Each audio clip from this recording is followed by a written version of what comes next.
Hi guys, a lot of you have been reaching out to me and asking me about Masters in Management or the MIM program. And there are so many questions that I get every single day that I thought I might as well sit down and make a video for you guys. Also, before I share everything I know about MIM, I want you to know this that all the information that I'm telling you today, all right, it comes from two things. First, my experience of pursuing a master's in management at the prestigious ESSEC Business School in France. And second, my experience of helping hundreds of candidates get into top MIM programs across the world. This video is going to be brutally honest. I'm going to tell you everything I know about MIM, and I'm going to actually pick up questions that you guys have asked me and answer each of those. All right, so let's begin with the first one. The first question is obviously what is MIM? Now, most of you know what MIM is, but for the ones who don't know, MIM is just like an MBA. Just the difference is that MIM is for younger people, people with less experience.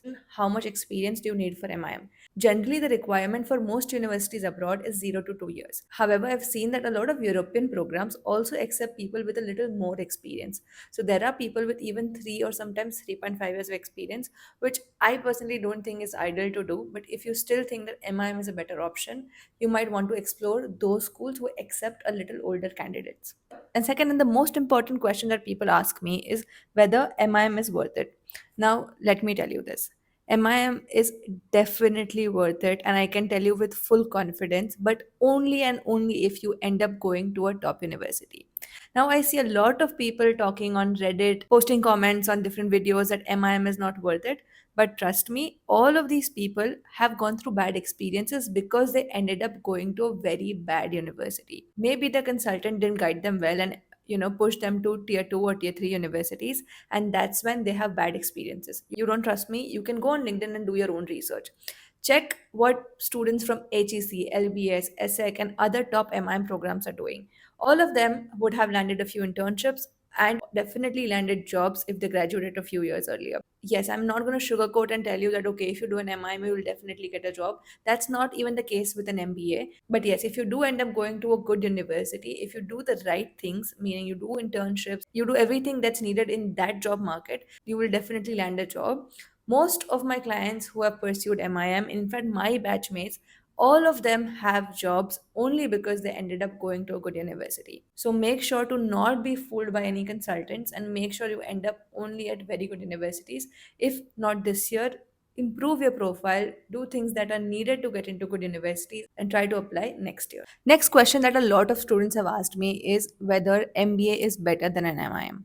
Now, this is where a lot of students, get really confused, and let me break it down. Okay. So, in case of MIM, you need 0 to 2 years of experience. In case of MBA, you need at least 4 years of experience and more than that, right? Students who are, let's say, engineers or doctors, and they want to make a transition early in their career to another degree or another domain related to management, for example, finance, strategy, consulting, HR, marketing, etc., they go for a master's in management degree. So, master's in management acts as more of a transition into a different domain, right? Now, in case of an MBA, it's generally used for progression, meaning you are at a certain stage of your career and you want to get into more leadership oriented positions. In that case, MBA helps. MBA is also used by a lot of individuals for transition into another career, but that's at a later stage in life. So, if let's say you are a 20-year-old and you already know you don't want to be an engineer and you don't want to work in engineering for the next 5 years, then an MIM will make more sense for you right now rather than waiting for an MBA. So that's the second point of difference. Now, the third and the most important difference between these two degrees is the tuition fee. In case of MIM, the tuition fee ranges anywhere from 35 lakhs to 55 lakhs if you do it in Europe and any other locations. But in case of an MBA, it can cost you anywhere from 1 crores and upwards. And this is only the tuition fee I'm talking about for both the degrees. All right. And the last and the most important thing is, which I think is a very important difference that students don't think about, is that when you go for an MIM, you are about 20 or 21 years of age. And at that time, you don't have a lot of responsibility. You can take risks, right? So overall, the degree experience is more fun. right? And that's what happened with me. So when I went for an MIM, I was 22, and the overall experience was pretty fun. I was not really burdened with a lot of things and responsibilities, right? And I could explore as much as I wanted to. But in case of an MBA, the experience is not the same, because in case of MBA, you're older, you might already have a partner or a family, or you might just have some responsibilities, and the experience in those terms is not the same. However, I mean, MBA is also a great degree, and as a consultancy, we also help for MBA programs. But you need to understand what makes sense for you and what is right for you. And the most important thing that I would like to tell you, that a lot of students are stuck in this gap, which is they have more than 3 years of experience and less than like 5 years of experience, and they're confused on what to do. In that case, you can either go for a specialized degree like masters in finance, masters in data analytics, or any other post experience masters degrees, or you can wait for an MBA. So, to answer your question, MBA is not better than MIM, right? The only difference is that MBA has more top colleges across the world. So, let's say MBA is about 50 to 70 amazing universities across the world. But in case of MIM, you only have 20 to 25 such options. So, that's why you hear that MBA is better. But don't get confused because of this. Your only goal should be that you end up getting into a very good university, whether you want to do an MIM or an MBA. Next, and the most important question that a lot of students ask me is whether they will get a job after pursuing MIM. And I think it's a fair question. If you're spending so much, you need to know whether, it's going to be fruitful. Now, my answer again and again is that yes, you will get a job if and only if you end up going to a top university. But again, that does not mean that, okay, you enroll for a university, you graduate, and you will get a job. No, that's not how it's going to work. You will have to first do a few internships, right? You need to do one or two or even more internships in that job market. Show your future employers that you are capable of working in an international environment, right? And once you do that, then you look for jobs and you might get one. Again, it's not easy in Europe because of language barriers, but if you do end up going to these top brand names and good universities, right, there are employers who are happy to employ you if you have the right experience, if you have the right skills, and obviously, like I said, if you've done internships in the same domain. There is a possibility that you might not get a job right after graduation. I know a lot of my clients who waited for 3 to 6 months to get jobs, but that's okay, I feel, because if you want the right job and you want to be at the right location, then it takes a little bit of time. So it's not all easy going. I'll just tell you about my experience. So the first time I was looking for an internship while doing my master's in management in France, I applied to more than 400 companies. And no, it was not easy. Landing that first internship was tough, but getting the second one was much easier, and so on, right? So it's not going to be a easy, smooth sailing journey, right? But yes, if you do end up going to a good university, people are aware of those top brand names, and that will definitely get you opportunities sooner or later. Next question a lot of students ask me is whether we can do MIM for free. My answer would be yes, we can do it. I did my MIM for completely free because I went for the apprenticeship track at ESSEC Business School. I have made a complete video about apprenticeships and how it works, and you can check it out here. However, it's not necessary that everyone will get into ESSEC Business School, and obviously, it's very competitive to get into ESSEC. But that does not mean that you do not go for an MIM. You can still go for other MIM programs, which are amazing. And I know for a fact that a lot of students get a lot of amazing scholarships, anywhere from 20% to 50% or even more. A lot of my clients have got a lot of scholarships. So please make sure that if you do apply for any of the MIM programs, you apply for the scholarships as well, and you make a compelling application to get those scholarships. Again, if you need help for scholarships or for applications, you can reach out to me or my team on this WhatsApp number. Next question a lot of students ask me is whether you should do an MBA in India or Masters in Management abroad. And this is super confusing, right?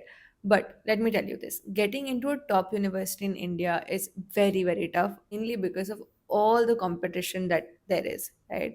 However, if you can actually get yourself into a good university in India, then according to the current situation with whatever's happening around the world, you can pursue an MBA in India. But if you're not able to get into a good university because, let's say, you're a general engineer male or you're from a very competitive pool, then my suggestion would be to go to a top university abroad. I know a lot of engineers in India who have a lot of potential, and they're not able to crack into the top IIMs or ISB, and that's why they end up going to top or better universities abroad because they are not getting an opportunity here.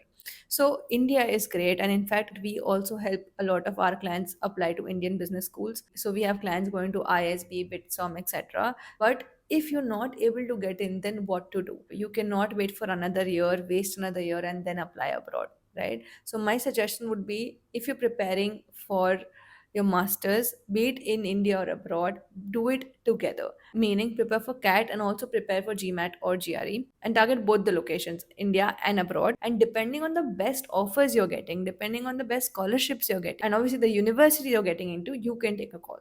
One last thing that I would like to discuss that a lot of students ask me is about dual degrees, exchange programs, specializations, along with an MIM degree. So, yes, you can do all of this with an MIM degree. Most top universities and business schools offer MIM programs along with multiple specializations, multiple dual degrees in different countries, and also hundreds of exchange programs. So, let's say, for example, most French business schools have more than 200 to 250 exchange program options for you across the world, be it US or be it Korea, Japan, anywhere that you want to go, most of the times, right? Now, how to apply for this, what is the process, etc., I cannot really tell you right now because it is different for each of the universities and there's no standard way of doing it. And most of the times, you can figure out these things even after getting an admit in these universities. However, obviously, it's better if you plan well in advance. And if you are struggling in this entire journey, me and my team can help you in this whole process. For the ones who don't know, I am Vijal and I run a study abroad boutique called Edu Abroad. Here we help candidates get into the world's top universities, be it MIM, MBA, specialized masters, or any other management related programs. We are able to help you. All the information that you see here on your screen comes from my experiences of living and working in France, from visiting all these universities in France, in Europe, in the US, and from my community of students studying across the world. Our only goal at Edu is to get our candidates into the world's best universities with scholarships. I understand the importance of scholarships, and my team really works hard to make sure that each of our candidates get some scholarship or the other. So, if you're someone who's struggling in this journey and if you need personalized help from start to end, feel free to reach out to my team on this WhatsApp number. If you like this video, please make sure to like this video and don't forget to subscribe if you want to get into the world's best universities.